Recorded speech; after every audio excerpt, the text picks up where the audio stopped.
ना कोई हिंदू है और ना कोई मुसलमान, बल्कि सब सिर्फ इंसान हैं। तो मुझे किसके रास्ते पर चलना चाहिए? मुझे खुदा के रास्ते पर चलना चाहिए। खुदा ना हिंदू है और ना मुसलमान, और मैं जिस रास्ते पर हूँ वो खुदा का रास्ता है। ये कहना है बाबा गुरु नानक का, जो आज यानी कि 30 नवंबर के दिन 551 साल पहले 1469 1469 लाहौर के करीब राय भवे की तलवंडी यानी कि मौजूदा ननकाना साहब में एक मोहतरम हिंदू ख़ानदान के घर पैदा हुए थे। हमारे माशरे में, हमारे पाकिस्तान में ये रवाज है, कई हलकों की तरफ से बुरा माना जाता है अगर हम जो अक़लीती बरादरी हैं, माइनॉरिटीज़ हैं, उनके जो लीडर हैं, गुरु हैं, रहनुमा हैं, रहबर हैं, अगर उनके बारे में हम कोई ज़िक्र कर दें या उनकी तालीमात जो हैं उनको बयान कर दें, उनको बता दें, अखबार में लिख दें, तो कई लोग नाराज़ हो जाते हैं। मैंने पाकिस्तान के बड़े अखबार नवाए वक्त में एक बार बाबा गुरु नानक के हवाले से एक स्टोरी लिख दी।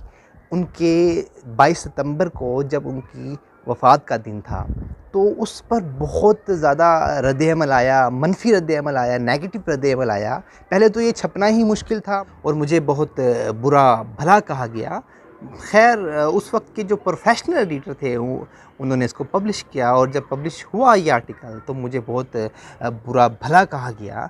तो खैर, पाकिस्तान आहिस्ता आहिस्ता लिबरल वैल्यूज़ को, जो पाकिस्तान के लोग हैं, उसको मानने की तरफ चल रहे हैं।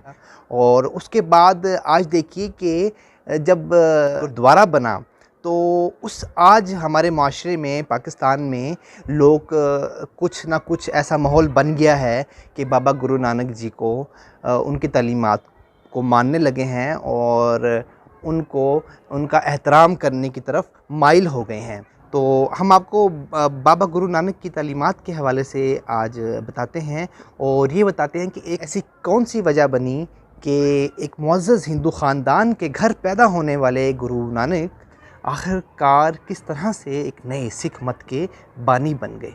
ये हम आपको बताते हैं इस रिपोर्ट में। 1476 यानी कि 1476 में 7 वर्ष की उम्र में बाबा गुरु नानक के वालिद कल्याण चंद दास बेदी जी ने, जो कि तलवंडी गांव में फसल की महसूलात के मुकामी पटवारी थे, उन्हें उस वक्त के रवाज के मुताबिक गांव के मदरसे में दाखिल करवाया। रवायात के मुताबिक कम उम्र नानक ने हरूफ तहज्जी के पहले हर्फ में, जो हिसाब में अदद 1 से मुशाबित रखता है, जिससे खुदा की वहदानियत या यकताई ज़ाहिर होती है, रमूज़ बयान करके अपने उस्ताद को हैरान कर दिया था।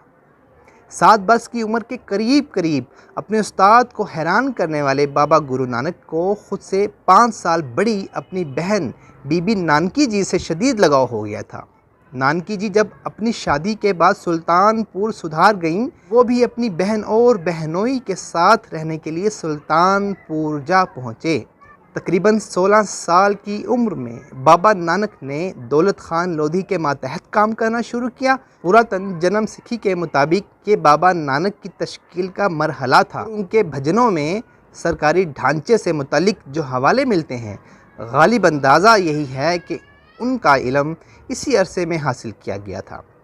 सिख रवायात के मुताबिक गुरु नानक की पैदाइश के वक्त और ज़िंदगी के इब्तदाई बरसों में कई ऐसे वाक़यात रोनमा हुए जिनसे ज़ाहिर होता था कि बाबा गुरु नानक को अल्लाह ताला ने करामात से नवाजा है। खुदा की वहदानियत या यकताई ज़ाहिर करने वाले अदद 1 का रमूज़ बयान करके अपने उस्ताद को शशदर हैरान कर डालने वाले बाबा गुरु नानक के बचपन की दीगर रवायात में से राय बोलर से मंकूल एक रवायत के मुताबिक कम सन नानक जी जब सोए हुए थे तो उन्हें तेज़ धूप से बचाने के लिए एक दरख्त या दूसरी रवायात के मुताबिक एक जहरीला नाग उन पर साया किए रहा। कम उम्र नानक जी में मुक़द्दस खसूसियात पहचानने वाले अव्वलीन अफराद मुकामी ज़मींदार राय बोलर और बाबा नानक की बहन बीबी नानकी थीं। ये वो अव्वलीन अफराद हैं बाबा गुरु नानक को जिन्होंने पढ़ने लिखने और सफ़र करने की हिम्मत बंधाई। सिख रवायात के मुताबिक 30 साल की उम्र में उन्हें एक कशफ हुआ। वो गुस्ल करके वापस ना लौट सके। और उनके कपड़े काली बेन नामी मुकामी चश्मे के किनारे मिले। कस्बे के लोगों ने यह ख्याल किया कि वो दरिया में डूब गए हैं।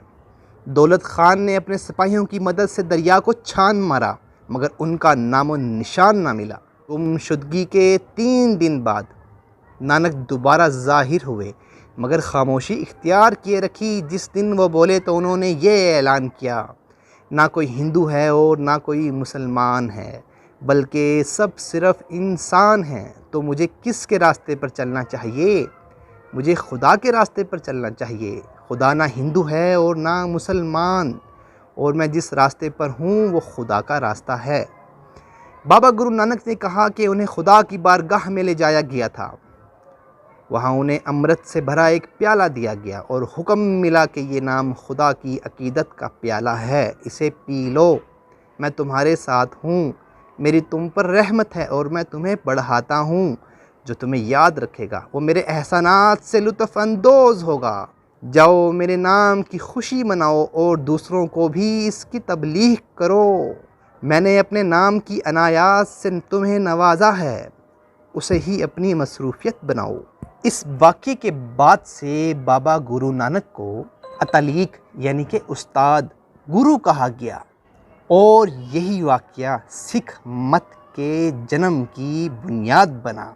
सिख मत का बुनियादी अकीदा इंतकाम, कीना परवरी, तास्सुब या फिर नफ़रत के जज्बात दिलों में दबाए रखने की बजाय रहम दिली और अमन का पैगाम आम करना है। बाबा गुरु नानक जी की तालीमात सिख सहीफ़े गुरु ग्रंथ साहब में मौजूद हैं, जो गुरमखी में लिखे गए इशार का मजमुआ है। बाबा गुरु नानक जी ने ताकीद की कि तमाम इंसान बग़ैर किसी रसूम या मजहबी पेशवाओं के खुदा तक बराह रास्त रसाई पा सकते हैं। बाबा गुरु नानक जी की तालीमात से मुतालिक 2 नज़रियात पाए जाते हैं। एक की बुनियाद बकौल कोल और सांभी मुक़द्दस जन्म सिखी पर है, जिसके मुताबिक सिख मत 15वीं सदी में इस्लाम और हिंदू मत की हम आहंगी की कोशिश या एहतिजाज की तहरीक नहीं, नानक की तालीमात और सिख मत की तालीमात खुदा की तरफ से इल्हाम था। और दूसरा नज़रिया बकौल संघा सिख मत अवतार का नज़रिया या पैगंबरी का तसव्वुर पेश नहीं करता, बल्कि इसका महवर गुरु का तसव्वुर है, जो खुदा का मजहर नहीं होता और ना ही पैगंबर होता है। वो तो बस एक रोशन रूह